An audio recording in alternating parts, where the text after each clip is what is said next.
Hola, hola.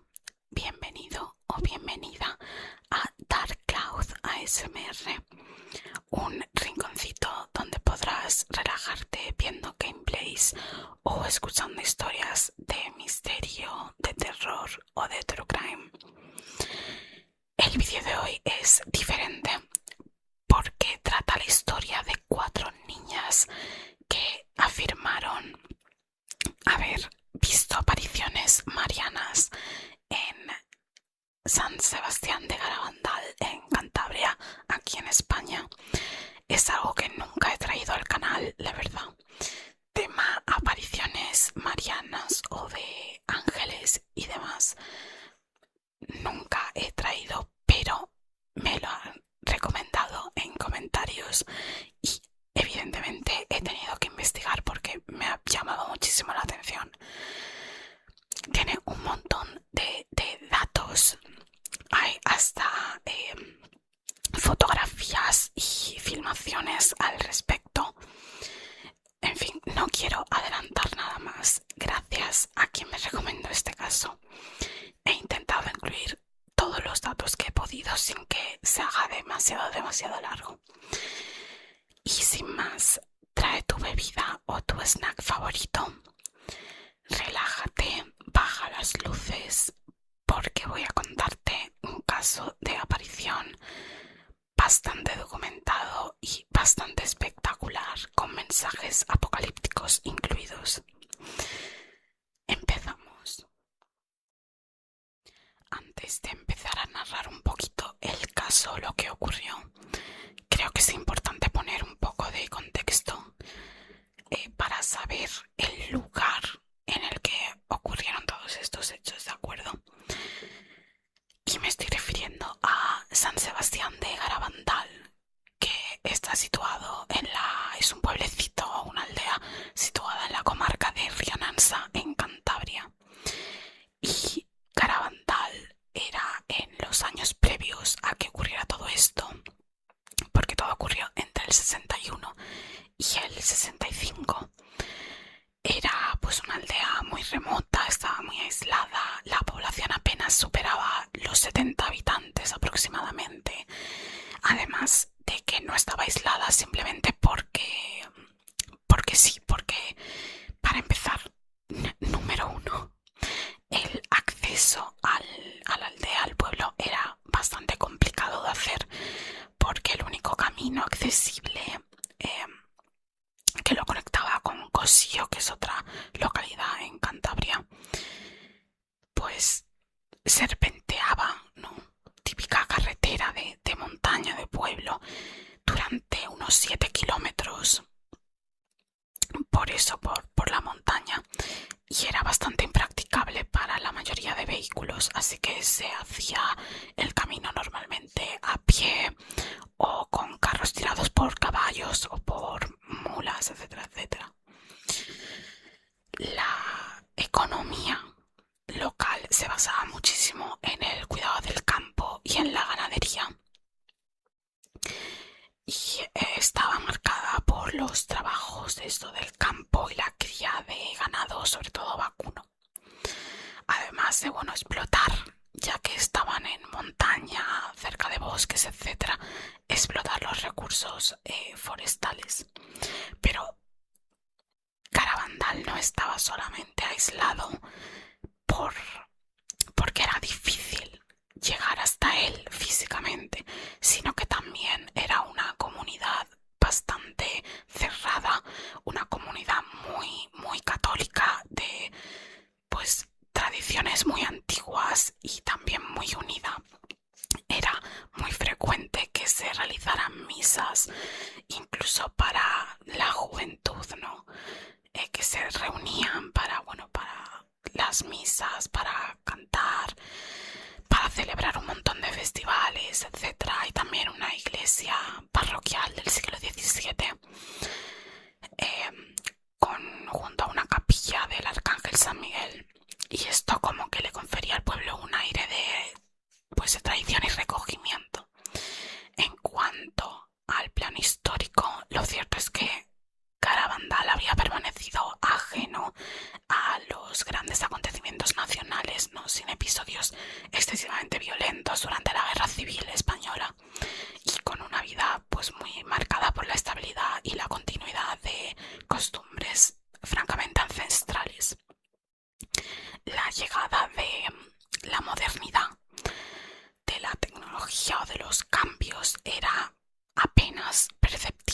y el aislamiento, como decía antes, geográfico, favorecía mucho esa mentalidad un poquito más cerrada, un poquito más de pueblo, donde la fe católica y la obediencia a la autoridad eclesiástica pues constituían los principales referentes morales y sociales de todo el pueblo y de su gente.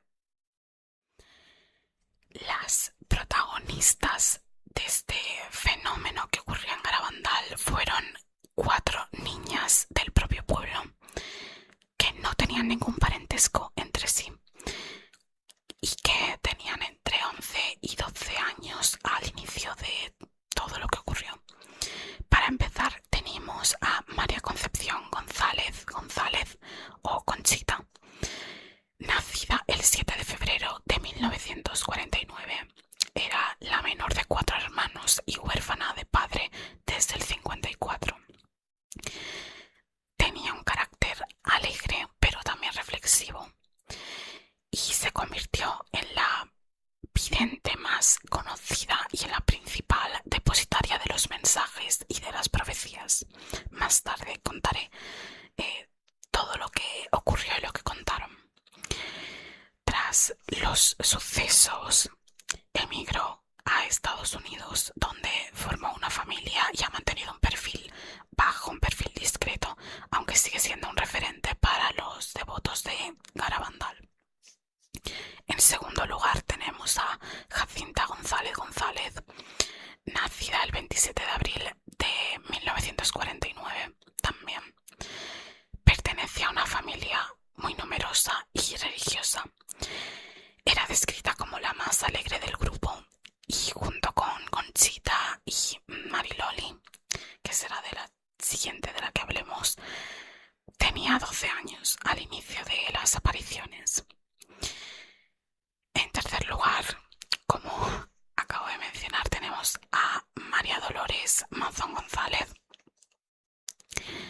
o Mariloli, hija del presidente de la Junta Vecinal, que se llamaba Ceferino Mazón, y de Julia González. Tenía también 12 años. Su familia resulta que regentaba una de las tabernas del pueblo, donde Mariloli ayudaba sirviendo las mesas ocasionalmente. Al igual que el resto de chicas, era considerada pues una niña muy vivaz y servicial, alegre.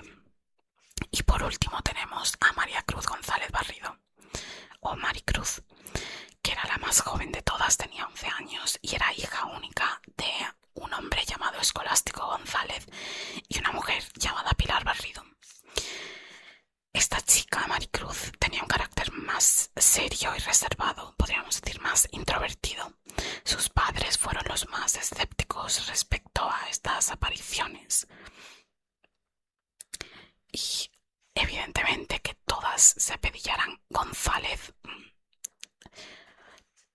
eso ya te dice que algo extraordinario tiene que pasar para que chicas de un pueblo que se apelliden exactamente igual se junten y ocurra lo que ocurrió.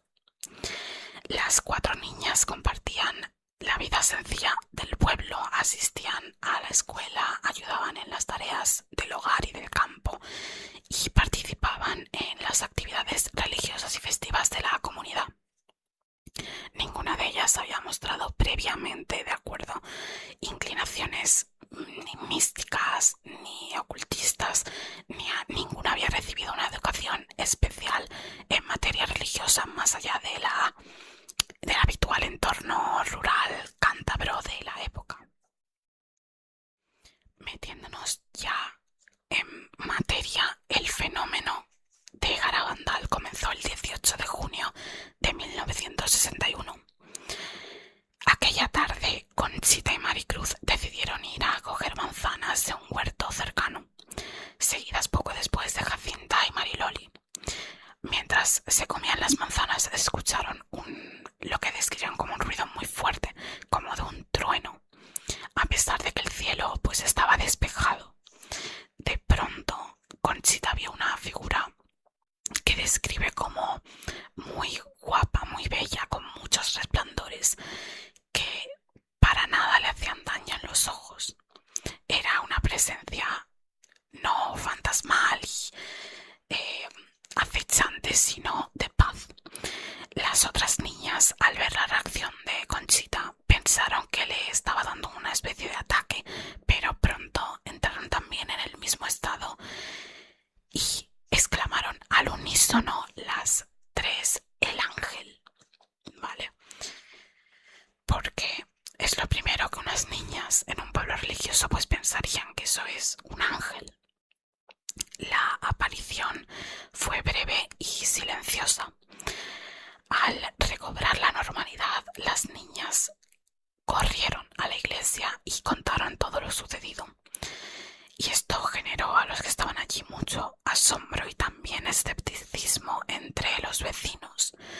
La noticia de lo que había ocurrido se propagó rápidamente y la maestra del pueblo, que se llamaba Serafina Gómez, les propuso volver al mismo lugar durante 3 días consecutivos para comprobar si la visión pues se repetía. El 21 de junio, tras rezar el rosario, las niñas experimentaron una nueva aparición, esta vez acompañada de una luz resplandeciente. En los días siguientes, el supuesto ángel se les apareció varias veces, preparándolas, según se contó, para la venida de la Virgen María, que tendría lugar el 2 de julio del 61. La primera aparición de la Virgen, según el testimonio de estas niñas, se produjo en La Calleja, donde el 21 de junio, que es justo lo que acabo de contar, donde estaban rezando, pues era allí, en La Calleja, que es un camino pedregoso que conduce a un bosquecillo de pinos a las afueras del pueblo, ¿vale? La Virgen, como decía, se presentó como Nuestra Señora del Carmen, vestida totalmente de blanco, pero con un manto azul, con una corona de estrellas doradas y un escapulario marrón en la mano derecha. A veces venía acompañada del Niño Jesús y de 2 ángeles, uno de los cuales era identificado como San Miguel. Y a raíz de estas experiencias y apariciones en el 61 empezaron a sucederse, pero muchísimas más. Estamos hablando de que alcanzarían entre el 61 y el 65 más de 2000 experiencias visionarias, y algunas de ellas incluían éxtasis que duraban desde pocos minutos hasta 7 horas más o menos. El éxtasis religioso, por si alguien no lo sabe, es un estado alterado de conciencia básicamente que está caracterizado por una profunda unión mística, una euforia espiritual y, como consecuencia, una reducción de la conciencia externa. Es como una experiencia muy intensa relacionada con una conexión con lo divino y que va acompañado, como les pasó a estas chicas, de visiones, incluso de fenómenos físicos o de transformaciones de la visión del mundo del individuo, ¿no? Un estado, pues eso, alterado de la conciencia. Tuvieron lugar en muchísimos sitios estas visiones de las niñas, sobre todo en La Calleja, en el Cuadro, que era un espacio muy delimitado por troncos y ramas, que estaba protegido por los mozos del pueblo, donde solo podían acceder los médicos, los sacerdotes y los familiares, porque allí es donde llevaban a las niñas mientras tenían esos éxtasis que acabo de decir, de incluso 7 horas. Y Los Pinos, que es como un bosquecillo en lo alto de una colina, y que pues allí tuvieron lugar muchísimas apariciones significativas. Durante estos éxtasis las niñas recorrían todo el pueblo, a veces incluso marchando hacia atrás de espaldas, de rodillas o en posiciones imposibles, sin tropezarse ni caerse, incluso bajo la lluvia o mientras nevaba. Visitaban normalmente casas, rezaban por los enfermos y los difuntos y acudían al cementerio para dar a besar el crucifijo a través de las rejas, como si lo estuvieran ofreciendo a las almas del purgatorio. A partir de 1963, solamente Conchita continuó teniendo los éxtasis y la última aparición registrada tuvo lugar el 13 de noviembre del 65 en Los Pinos, el bosquecillo a lo alto de la colina que acabo de mencionar.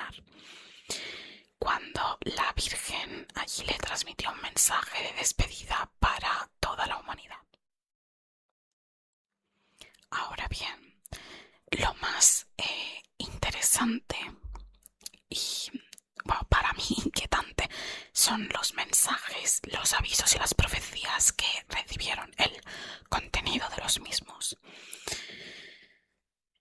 Los mensajes, como decía, se atribuyeron especialmente a la Virgen María y al Arcángel San Miguel y giraban normalmente en torno a la conversión, la oración, la penitencia y la importancia de la Eucaristía.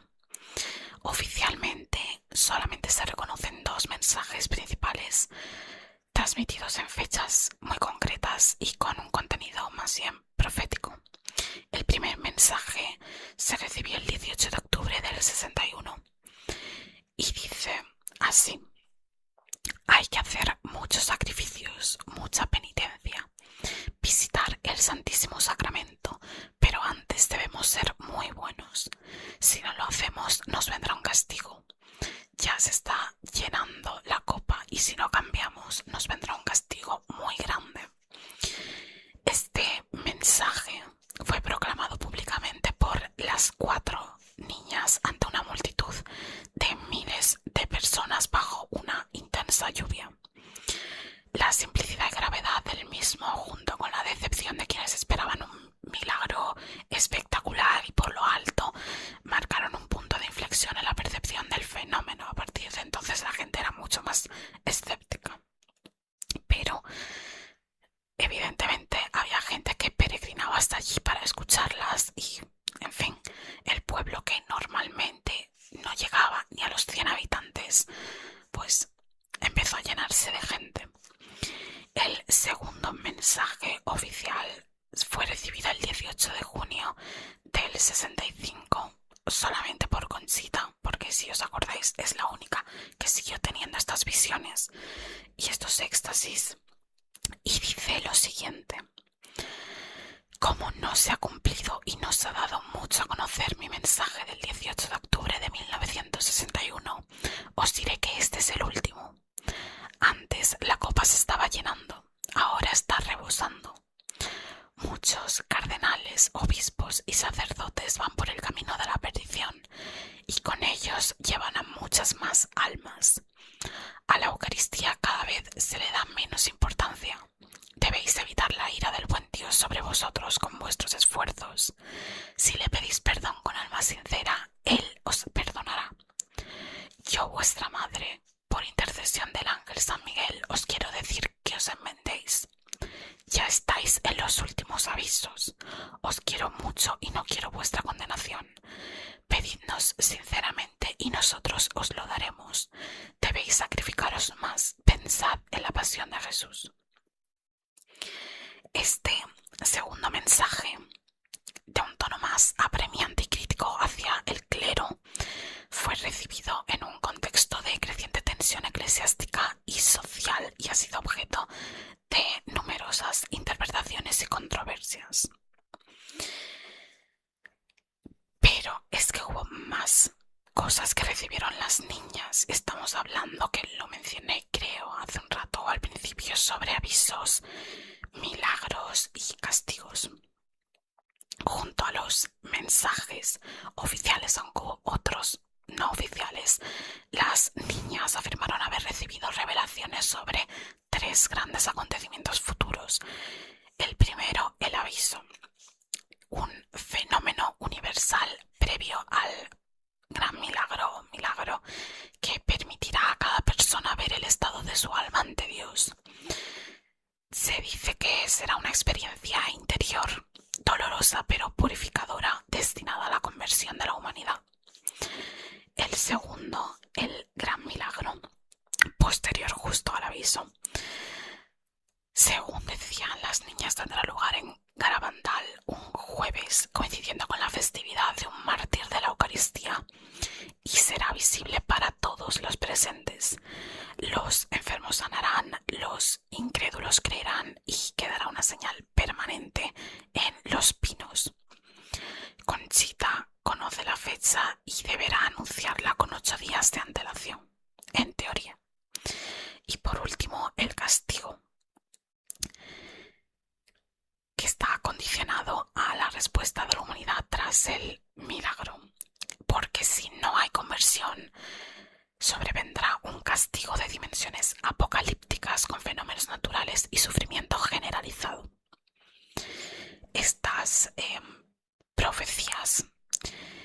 una fuerte carga escatológica han alimentado tanto la devoción como la controversia en torno al fenómeno de Garabandal y han sido objeto de comparación con las apariciones de Fátima y otras manifestaciones marianas más contemporáneas.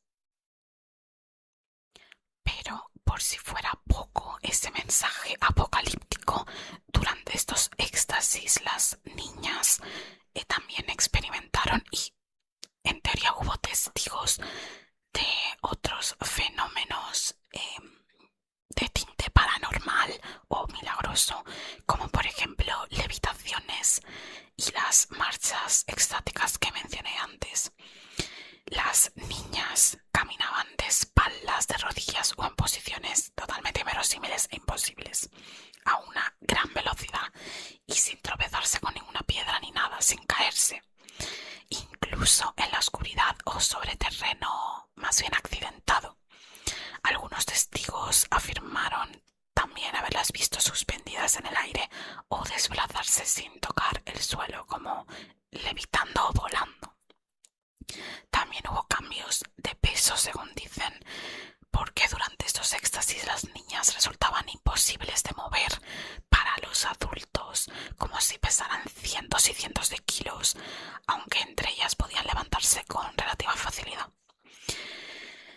También hubo insensibilidad al dolor, porque se les practicaron pruebas con agujas, quemaduras y les dieron golpes sin que reaccionaran ni mostraran señales de dolor o lesiones posteriores, lo cual pues fue criticado porque, en fin, es una forma de ver si reaccionan o no, pero es una forma un poco cruel y que les podía haber hecho daño.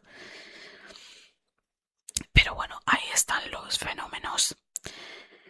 También se reportó clarividencia porque reconocían objetos sagrados y personas consagradas como sacerdotes vestidos de civil sin haber sido informadas previamente. Devolvían objetos religiosos a sus dueños sin equivocarse, a pesar de haberlos recibido mezclados en cestas, ¿no? Lo típico de vamos a poner un cuenco o una cesta, lo revolvemos todo y efectivamente lo que sacaban era precisamente lo que tenían que sacar.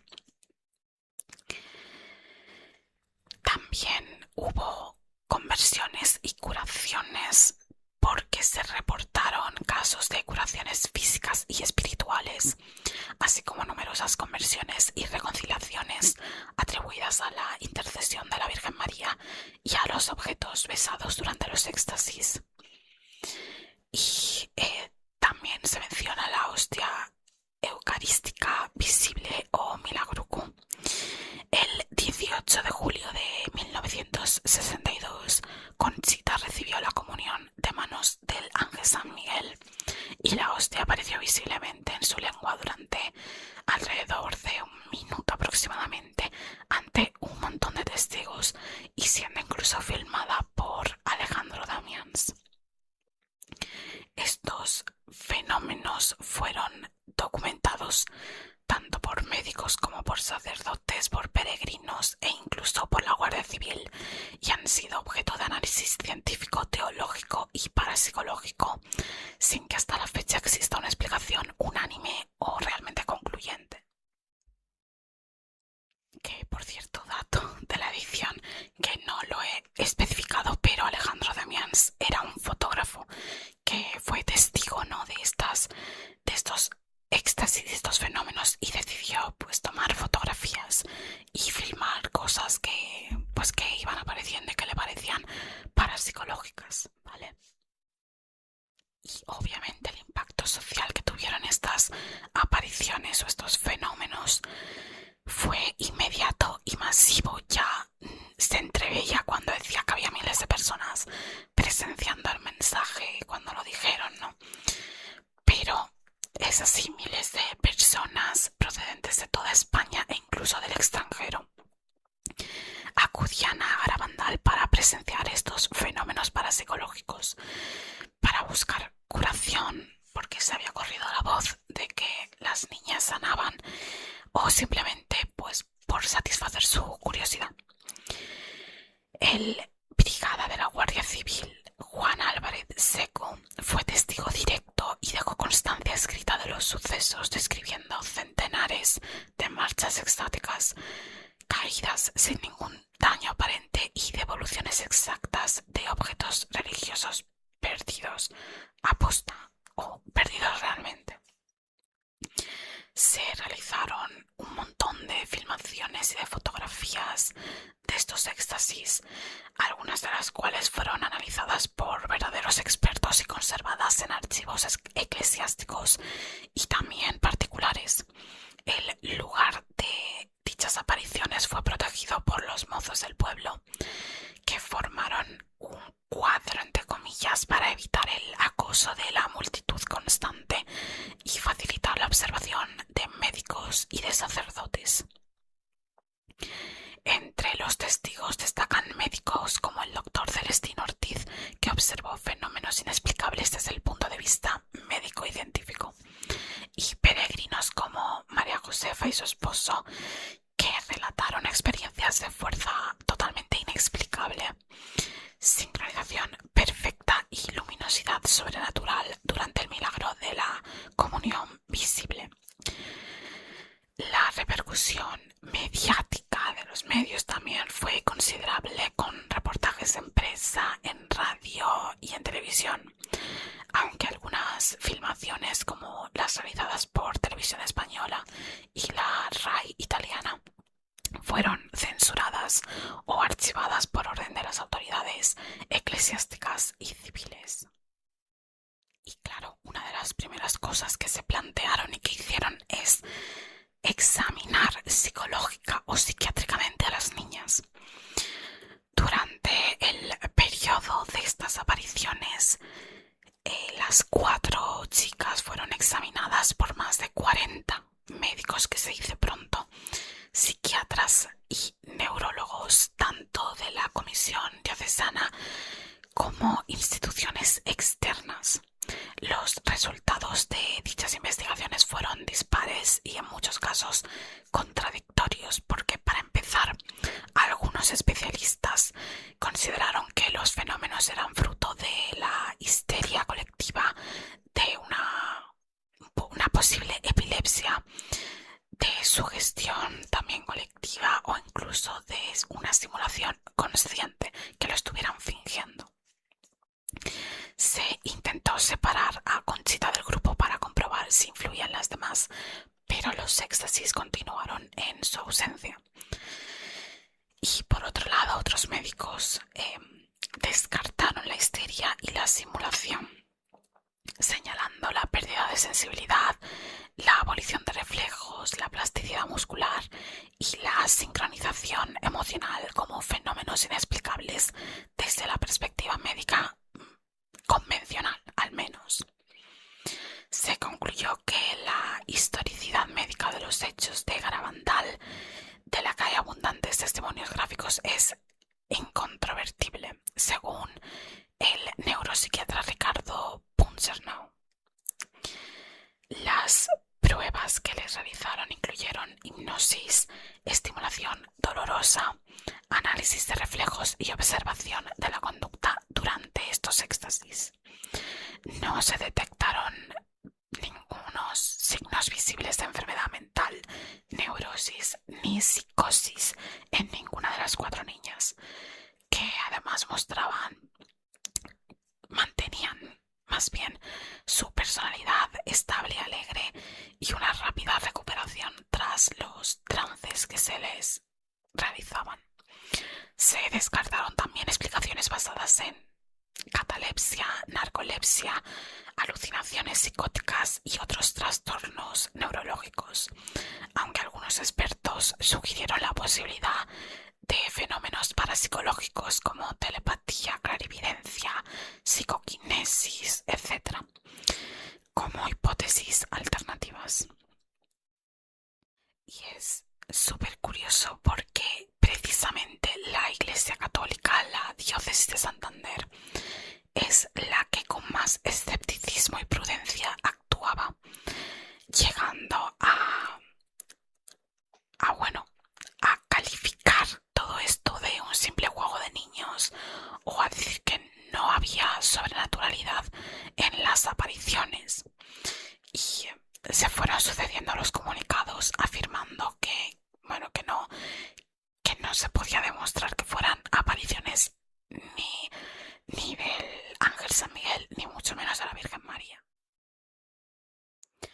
En cuanto a las teorías sobre lo que ocurrió, porque, bueno, fue un fenómeno pues casi que tangible, visible y perceptible por muchos testigos, pero como ya adelantaba antes, hay diferencias entre los que tienen teorías creyentes sobre la naturaleza sobrenatural de estas apariciones y teorías más escépticas.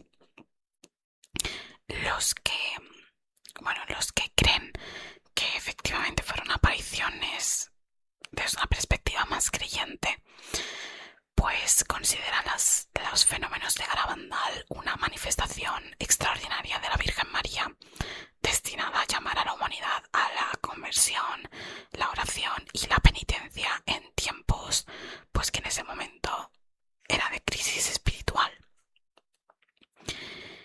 Y los que defienden esta teoría, pues dicen, subrayan, ¿no?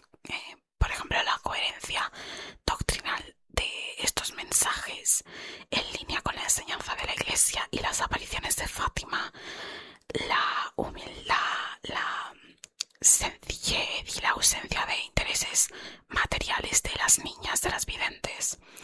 También los frutos espirituales, porque hubo conversiones, curaciones, vocaciones e incluso renovación de la fe.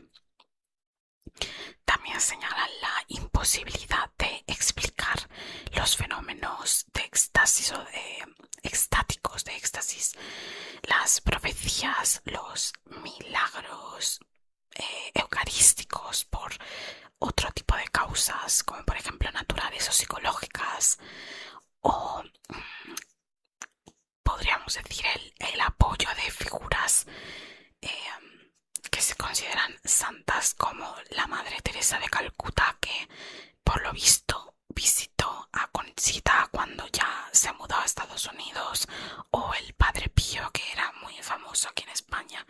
No recuerdo muy bien, pero bueno, paréntesis, a mí mi abuela me contaba historias de que el Padre Pío pues hacía exorcismos y demás, o en fin, que era una figura respetada y vamos a decir que un poco de autoridad en cuanto a la materia, ¿no? Y obviamente la ausencia de condena doctrinal por parte de la Iglesia. No había una condena abierta, si bien eran escépticos, se permitió que la gente lo comulgara, lo adorara, pero no, tampoco lo prohibieron ni condenaron a nadie. Algunos teólogos y místicos consideran de hecho que Garabandal es una especie de continuación providencial del mensaje de Fátima, especialmente en lo relativo a la importancia de la Eucaristía y la advertencia sobre los peligros del materialismo y de la pérdida de fe dentro, sobre todo del clero. Los dos mensajes que os he leído al principio ya lo dejan, yo creo que muy claro, que no solo es una llamada de atención para los creyentes per se, sino especialmente para los miembros del clero. Y luego tenemos teorías más escépticas y explicaciones más psicológicas o sociológicas, porque desde este punto de vista el fenómeno de Garabandal ha sido más bien interpretado como resultado de varios factores psicológicos, sociales y culturales propios de una comunidad rural aislada en la España franquista, como es lógico. Los teóricos o los que siguen las teorías más escépticas dicen, incluyen como alternativas explicativas la sugestión colectiva o histeria de grupo, pues la presión social, el ambiente religioso y cerrado, la influencia mutua entre las niñas, pues podrían haber generado estados de trance y experiencias